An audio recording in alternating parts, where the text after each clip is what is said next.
toughest opponent after Ted Lieu in the South Bay.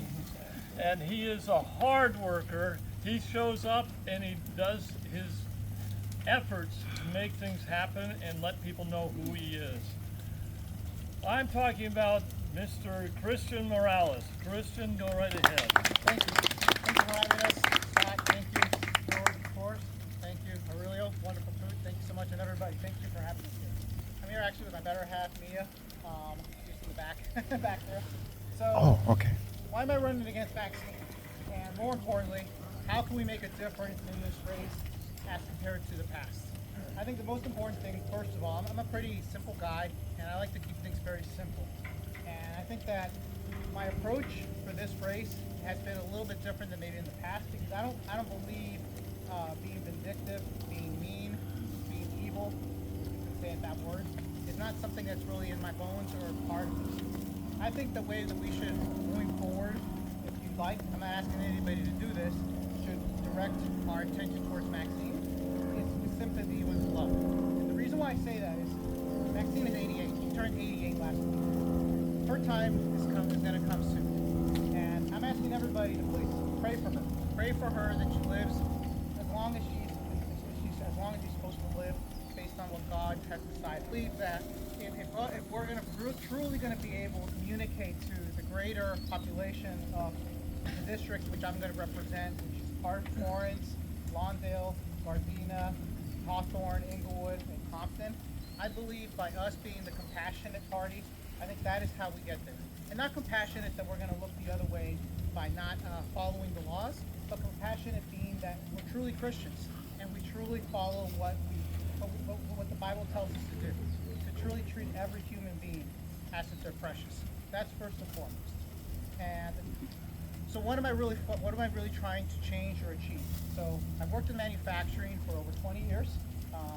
The last role I had was manufacturing executive or defense contractor. And one of the things that we've seen a lot in California, but specifically here in the South Bay, has been a rapid decline in manufacturing. Luckily, to the work of a lot of people, good people, like George Chen, we started seeing that manufacturing come back. And we could sit here and talk about all the companies that left, but I think it's easy to say that you're going to do something, and it's another thing to actually achieve results. And I think we're starting to see those results good, and I'm happy. I'm the first one that'll say I'm happy that some manufacturing has started coming back. But that did not happen without people getting elected that were actually following Republican principles to begin with. Otherwise, I think it would have accelerated and it would have gotten much worse. And who knows what the future holds here locally for us, but that's the first thing I'm going to really focus on, because a lot of the people that I talk to, they don't have jobs or ready-made jobs for people. A lot of the companies that are opening up shop these days, they want unique skill sets. And the younger generation does not have those skill sets. Now, how do we get those people trained? Well, some of them, to be fair, are probably not going to be able to reach those skill sets that are required at some of those companies. So one of the things that I've thought of really trying to promote, excuse me, is, I don't know if a lot of people know this, but we have 5 casinos in you want to say, the greater South Bay area. I don't know if anybody has gone to any of these casinos. And Yeah, years ago. I don't go to Laughlin. There's the Hustler Casino. There's a couple of them throughout the South Bay, and I think that's a problem. I mean, people will drop $2,000, $3,000 and go all the way to Vegas, whereas if we actually enabled and were able to actually promote some of these casinos here locally, that would create a lot of jobs. And a lot of those jobs don't require a lot of skills that, they're, you want to say entry-level jobs, but whether it's kind of legalized slugs. Yeah, correct. So, and I think that's something that we need to start promoting as a solution. And I think that's part of the thing. If we know we don't have the right jobs here locally for a lot of the people, and people continue to have a high level of unemployment or underemployment, we need to find solutions for them. So that's one of the things I really want to promote. The other thing, which is the elephant in the room, I think, no pun intended, is immigration. How do we solve this immigration piece?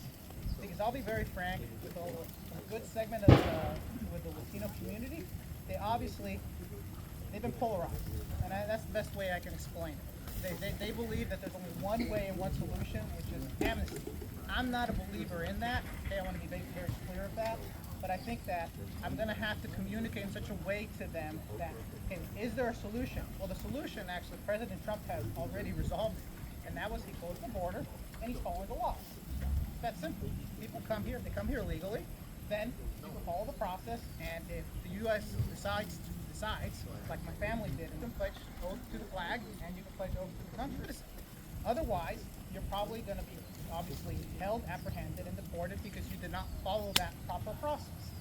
So, but I don't know if people here understand the sheer number, and to be honest, I don't even know if I know the numbers. I've heard there's 5 million people that are undocumented in the country, 10 million, 15 million, 20 million. I don't know if people really truly understand what the real number is, like how many people are undocumented. So I think that's the first thing we need to truly understand. How many people do we have before you offer solutions to how are you going to get those people out of the country? Now, I am a believer, at the last company I worked, and I've worked at several here in the South Bay and also in the greater Los Angeles area. I think people would be shocked to learn that obviously there's people that are undocumented working at some of these companies. And there's Illegal. defense companies no less.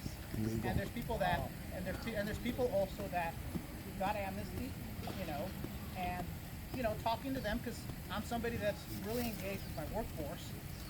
99% of them will not vote for a Republican, even though this country did everything for them.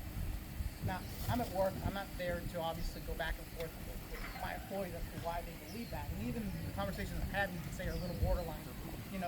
I shouldn't be going there, but I'm just curious, because if a country gave everything to you and gave every opportunity to yourself, allowed you to start business, allowed you to buy a house, allowed your family to excel, and have what everybody here constitutes as the American dream, why would you not be more open-minded? So that is what I'm trying to solve, and that's my job. I feel, as somebody that's fully bilingual, for me to try to really get through that. How can we break that? Because, as they say, strength is in numbers, and the registration numbers in my district, there's only a little over 10% Republicans, 60% Democrats. Oh my but Lord. I know Latino families, I know Black families, I know Asian families, and I believe most people just want somebody that, is just a common sense politician, somebody that's not polarizing, somebody that's going to follow the law, somebody that wants to obviously advocate for public schools, support the police department, and advocate for obviously job growth. I don't think that's asking for too much in our community here, and we're starting to see it here in Torrance. So that's the message I'm going to try to send out to my greater community at large. And I'm hoping that I can win and gain every one of your support. And if everyone in here has neighbors, 5 neighbors, if you guys can reach out to and tell them about me. My website's it's called For All Voices. I'm trying to be a little bit more overarching because I know I'm going to have to get, without obviously, I'm going to still be myself. I'm a conservative Republican, but I think I can still communicate in such a way that I can get people to listen and be open-minded to my message. So thanks again, Scott, for having me here today, and thank you, and I hope I can order everybody's support here for the 44th Congressional District. Thank you, Personal.